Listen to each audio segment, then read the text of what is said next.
नमस्कार। अपने सभी मित्रों का, छात्रों का और जो प्रतियोगिता परीक्षाओं की तैयारी कर रहे हैं उन सभी छात्रों का मैं हार्दिक स्वागत करता हूं। आज का पाठ है मुगल साम्राज्य, कक्षा सप्तम सामाजिक विज्ञान का ये पाठ है। तो हम लोग इस पाठ को शुरू करेंगे और इस पाठ में हमने कुछ प्रमुख बिंदुओं को लिया है।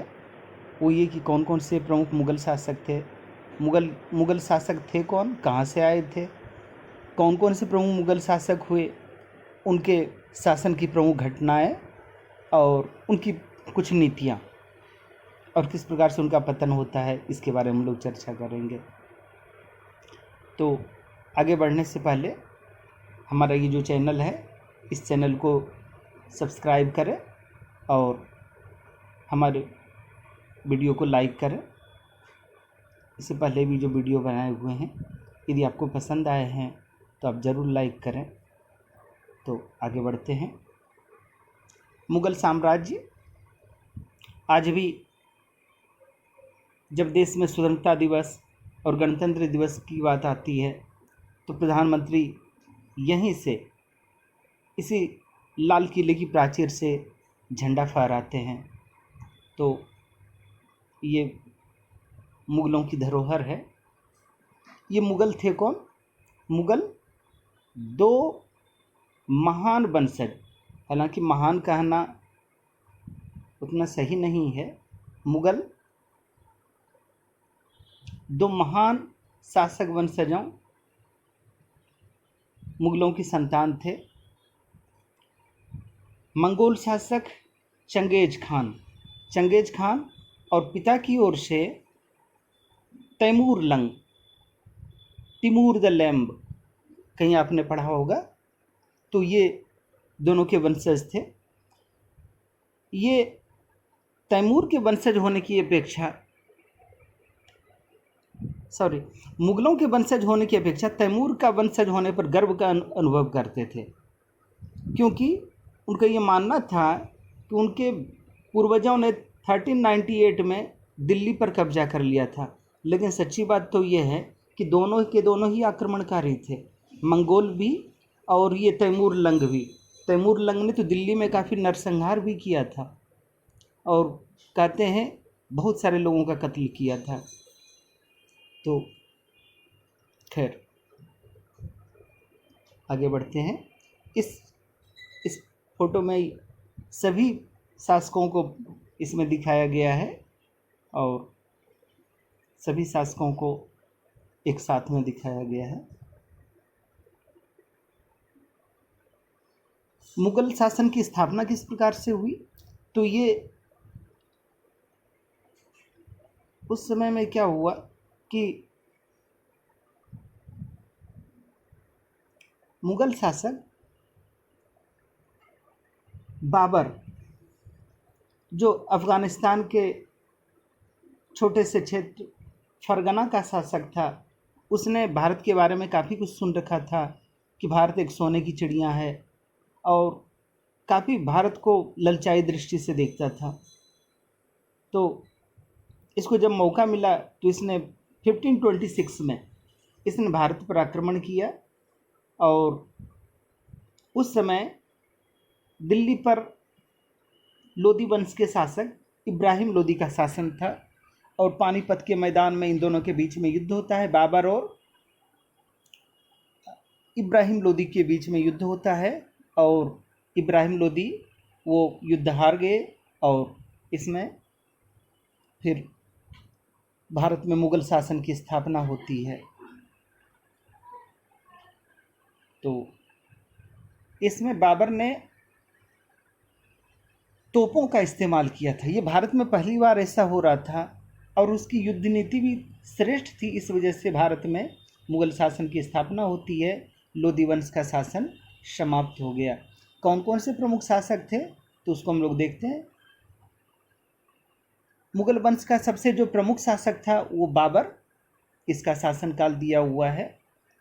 1526 से 30 ईस्वी तक इन्होंने शासन किया और अपने शासन की स्थापना करने में बहुत से भारतीय शासकों से इनका युद्ध होता है और भारतीय शासक आपसी युद्ध में ही लगे रहते थे और एक दूसरे से ईर्ष्या की भावना रहते थे, इसलिए बाबर ने भारतीय क्षेत्र पर कब्जा कर लिया। बाबर के बाद हुमायूं का 2 शासन काल रहा है, 30 से 40 ईस्वी तक। इस बीच में 14 to 15, इस बीच में ये यहाँ पर शेरशाह ने हुमायूं को पराजित किया। हुमायूं को 2 युद्धों में पराजित किया गया, 1539 में चौसा और 1540 में कन्नौज के मैदान में पराजित किया और देश का शासक शेरशाह सूरी बन गया। और फिर इसके वंशज, शेरशाह के वंशज उतने प्रभावशाली नहीं थे।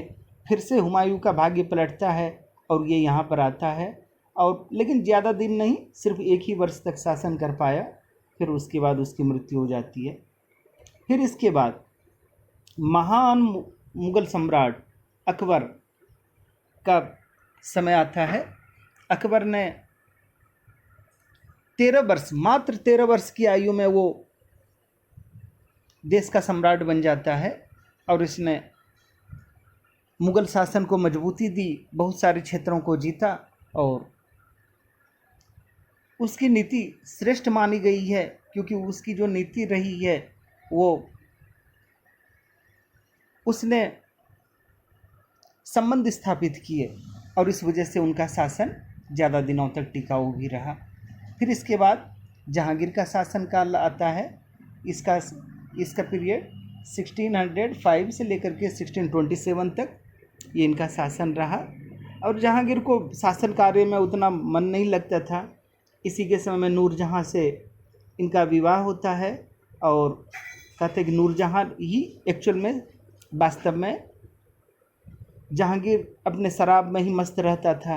हाँ, इसे पेंटिंग का बड़ा शौक़ था, बहुत अच्छा चित्रकार भी था, तो ये था। फिर इसके बाद शाहजहाँ का शासन आता है।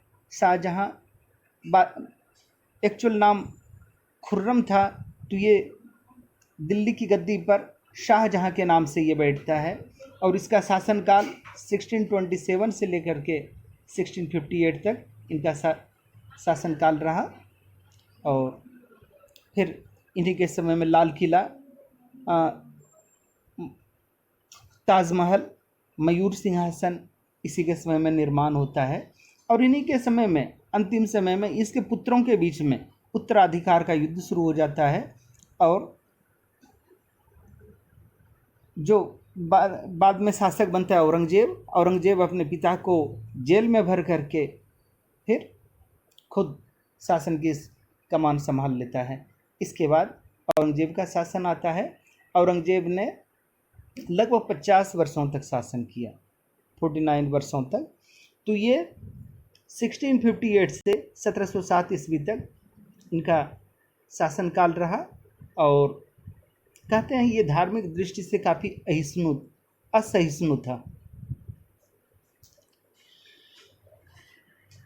लेकिन एक शक्तिशाली मुग़ल सम्राट थे और 25 वर्षों तक इनका शासन ठीक रहा। लेकिन बाद वाले 25 वर्षों तक ये युद्ध में ही लगे रहे। कहते हैं दक्षिण में शिवाजी महाराज, छत्रपति शिवाजी के साथ इनका शासन ठीक ही था, लेकिन जब ये औरंगजेब के दरबार में पहुँचे तो औरंगजेब ने उन्हें अपमानित किया। इस वजह से अपमानित किया और उसको कैद खाने में डाल दिया और कैद खाने से बड़ी मुश्किल से निकल पाने में उन्होंने सफलता पाई। दरअसल एक कहानी यह है कि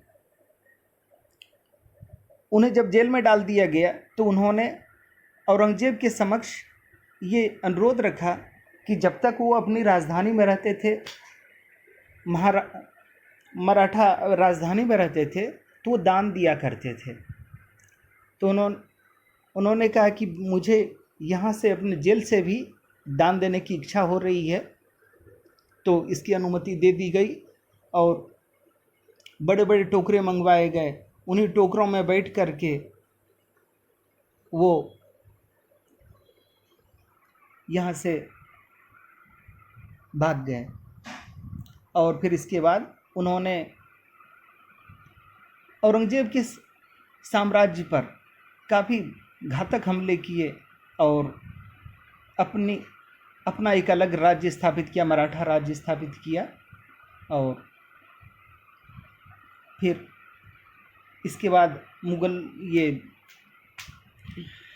छत्रपति शिवाजी महाराज के बाद में शाहजी, और कहते हैं कि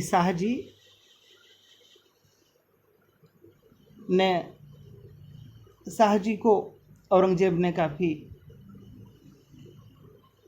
यातनाएं दे करके मारा था।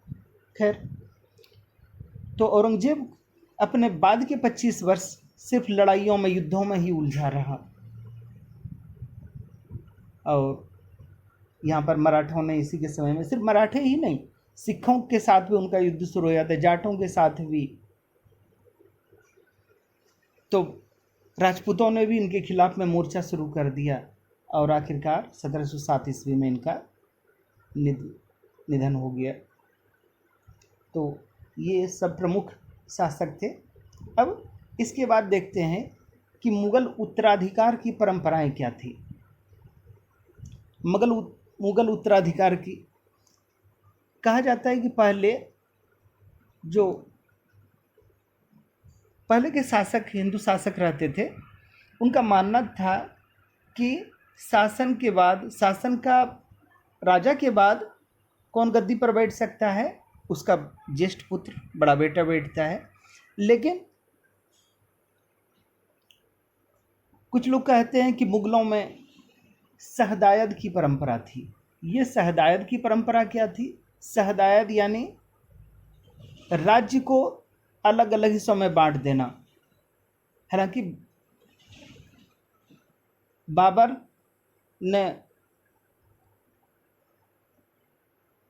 अलग अलग हिस्सों में बांटा, हुमायूं ने इस चीज़ को माना, लेकिन बाकी किसी ने भी इस परंपरा का पालन नहीं किया। तो ये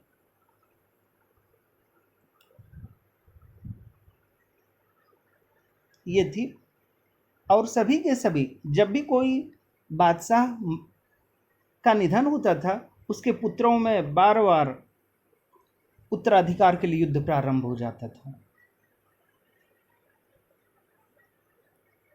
सिर्फ हुमायूं ने ही इस परंपरा का पालन किया और अपने भाइयों के साथ उसने जायदाद का बंटवारा किया, मगर उसी हुमायूं को उसके ही भाई ने देश से निकाल बाहर कर दिया।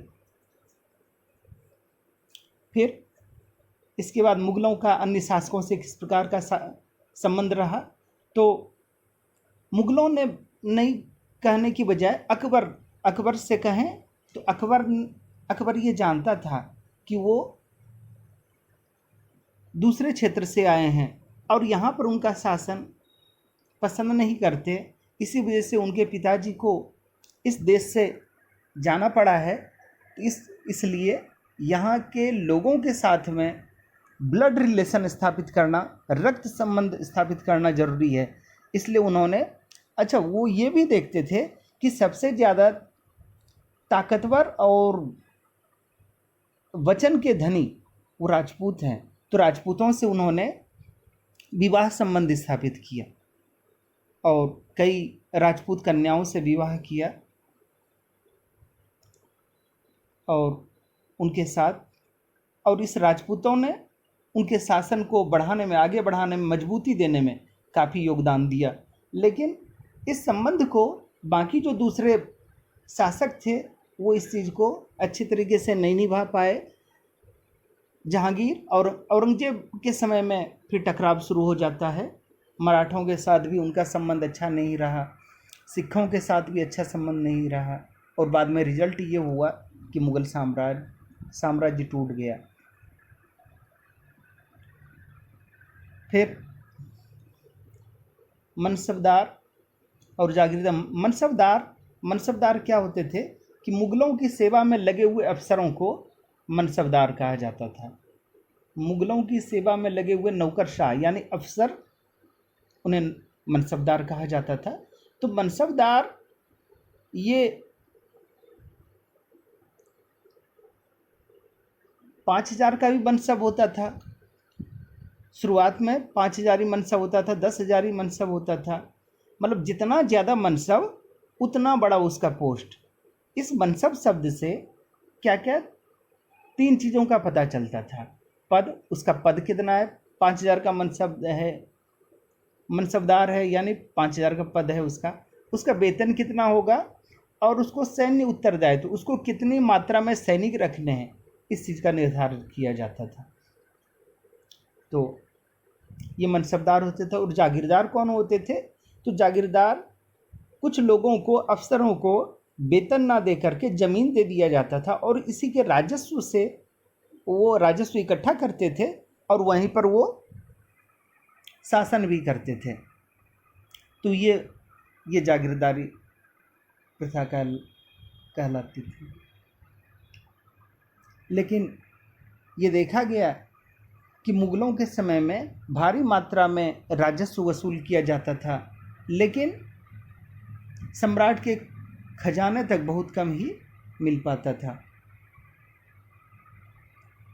अकबर के दरबार में ही उनके राजस्व मंत्री यानी एक प्रकार से कहें रेवेन्यू मिनिस्टर तो राजा टोडरमल थे।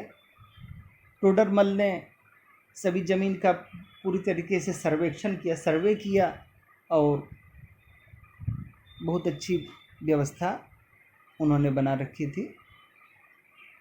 तो लगभग हम लोग पाठ के बीचों बीच आ चुके हैं। तो एक बार फिर से आपसे अनुरोध होगा, यदि आपने अभी तक हमारे चैनल को सब्सक्राइब नहीं किया है तो प्लीज़ ज़रूर सब्सक्राइब करें। इसी नाम से है, मानस अचल के ही नाम से, तो ज़रूर इसे सब्सक्राइब करें। तो ये स्थिति थी। अकबर के दरबार में अबुल फजल थे जो उनके मित्र भी थे। उन्होंने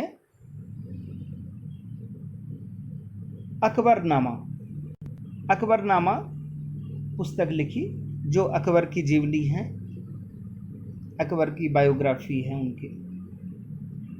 तो अकबर की नीति क्या थी तो उसको हम लोग देखते हैं। उससे पहले हम लोग देखते हैं कि इनका शासन किस प्रकार से चलता था। तो इनका शासन, कहते हैं कि साम्राज्य जो था अनेक प्रांतों में बटा हुआ था। प्रांतों को उस समय सूबा कहा जाता था, सूबा कहिए या फिर राज्य कहिए। तो सूबे के शासक सूबेदार कहलाते थे। इसके अलावा वित्त अधिकारी, फाइनेंस मिनिस्टर भी होता था जिसको दीवान के नाम से जाना जाता था।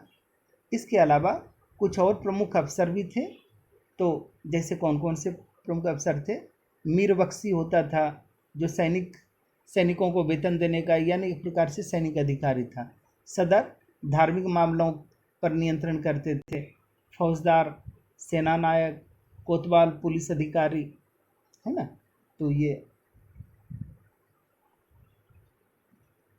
फिर अकबर के समय में जो एक बड़ी अच्छी नीति, इससे पहले जो बाबर था या जो दूसरे शासक थे वो बहुत असहिष्णुता का व्यवहार करते थे।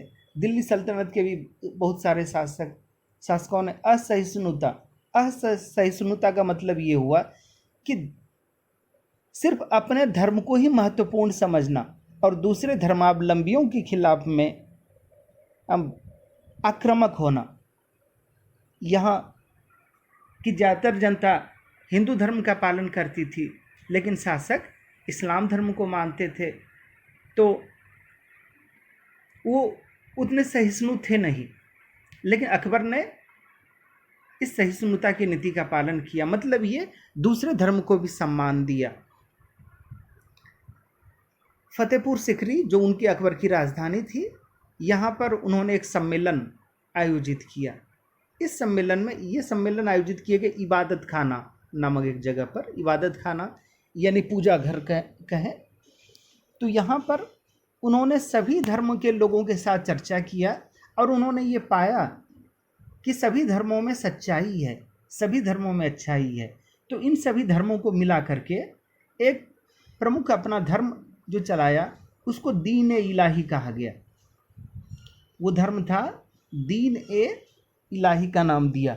और उन्होंने शासन के प्रति एक अलग ही नीति अपनाई। वो नीति ये थी सुलह ए कुल की नीति, मतलब सभी कुल के साथ, सभी लोगों के साथ सुलह समझौते का व्यवहार करना। इस नीति को सुलह ए कुल की नीति कहा गया। बाद वाले शासक उतने महत्वपूर्ण नहीं थे और इसके बाद औरंगजेब के समय में ही कहते हैं कि मुग़ल शासन का पराभव होना शुरू हो गया, मुग़ल साम्राज्य टूटना शुरू हो गया। और उसका एक बड़ा कारण ये भी था कि कुछ मुग़ल शासकों की असहिष्णुता की नीति, उन्होंने यहाँ पर लोगों के साथ काफ़ी असहिष्णु व्यवहार किया, उनके धर्म के साथ, उनके मंदिरों के साथ में उनको तोड़ना फोड़ना। इस वजह से जनता बहुत दुखी थी और मराठों ने राजपूतों के साथ भी उनके संबंध खराब हो गए। जिस राजपूतों ने मुग़ल शासन को आगे बढ़ाने में काफ़ी मदद की थी, तो इस वजह से मुग़ल साम्राज्य टूटता चला गया। फिर औरंगजेब के समय में ही दक्षिण के राज्यों ने भी विरोध करना शुरू कर दिया, उसकी जगह पर छोटे छोटे राज्य आ गए। मुग़ल सम्राट हालांकि बाद के समय तक भी बना हुआ रहा, ये 1857 तक बना रहा, जब सिपाही विद्रोह होता है, या ये कहें कि भारतीय स्वतंत्रता संग्राम की प्रथम लड़ाई जो लड़ी गई 1857 में, तो यहाँ तक भी बना रहा, लेकिन उसने अपना महत्व, इम्पोर्टेंस लगभग खो दिया था। इस समय कहते हैं कि भारत जो काफ़ी समृद्ध देश था, धनी तो बताया जाता था, लेकिन शासक सिर्फ धनी थे, बाकी यहाँ की प्रजा बहुत गरीबी का जीवन जी रही थी। और काफ़ी सारा हिस्सा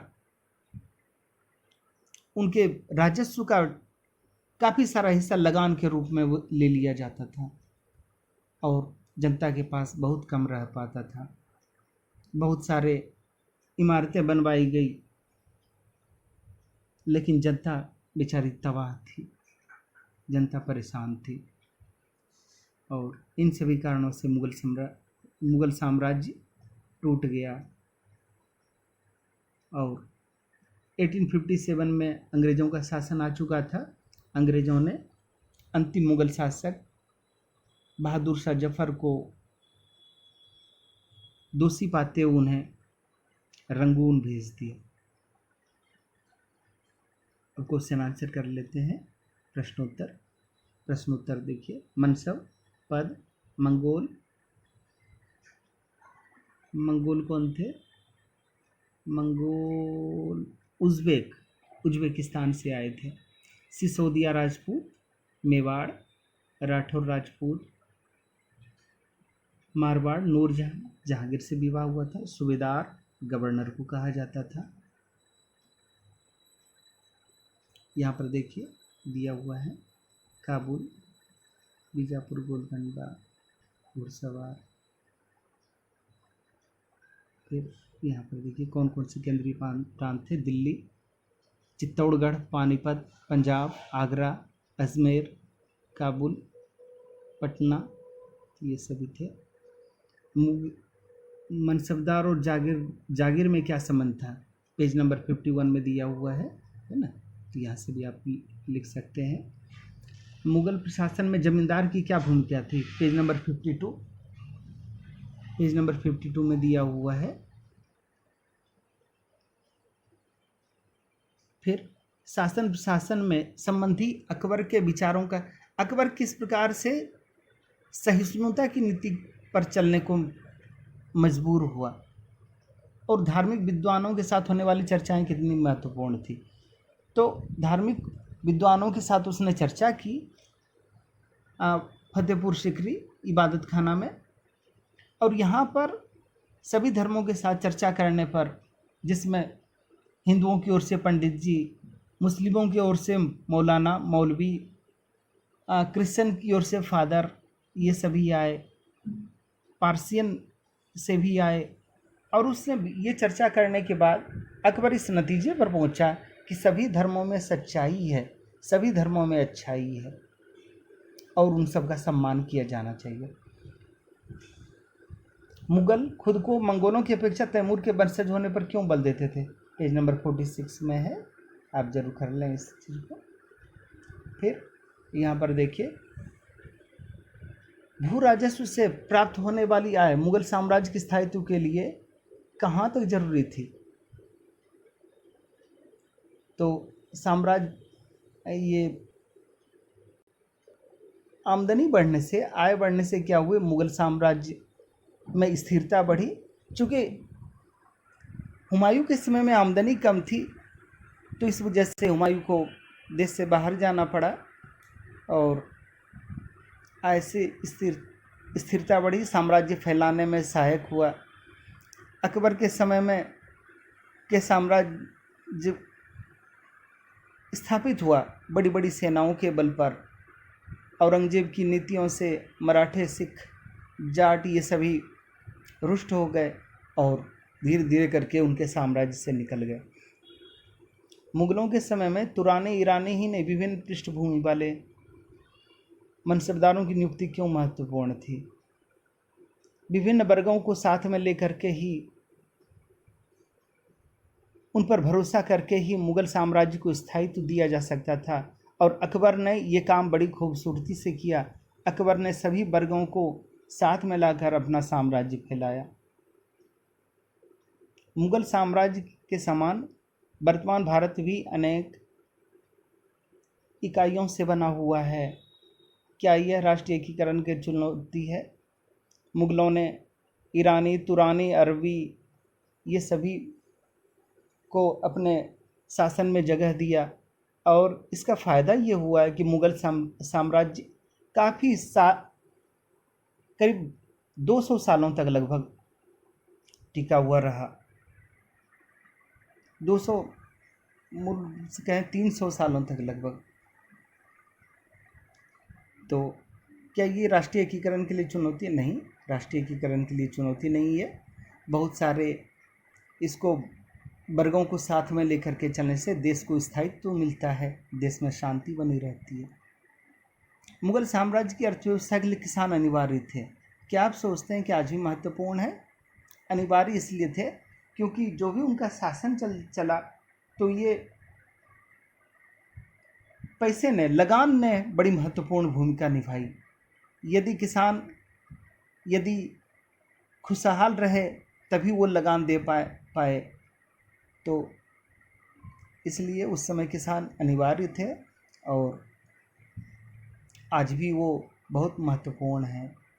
लेकिन आज सरकार की आमदनी के विभिन्न सारे स्रोत हो गए हैं। तो ये है। क्या आज भारत में अमीर और गरीबों के बीच का फासला मुगलों की अपेक्षा अधिक बढ़ गया है? नहीं, अभी उतना फासला नहीं बढ़ा है। आज भी बात सही है कि बहुत सारे अमीर भी हैं, बहुत सारे गरीब भी हैं, लेकिन सरकार उन फासलों को कम करने का प्रयास करती है। अमीरों पर ज़्यादा टैक्स लगाया जाता है और वो उस पैसे से गरीबों के ऊपर खर्च किया जाता है। तो यही था। उम्मीद है आपको हमारा ये प्रयास ज़रूर पसंद आया होगा। तो ज़रूर से ज़रूर आप हमारे इस चैनल को सब्सक्राइब करें और ताकि हमारी बहुत सारी वीडियो जो है आप तक मिलती रहे। इन वीडियो को भी ज़रूर लाइक करें और बस यही, और हमसे जुड़े रहें। धन्यवाद।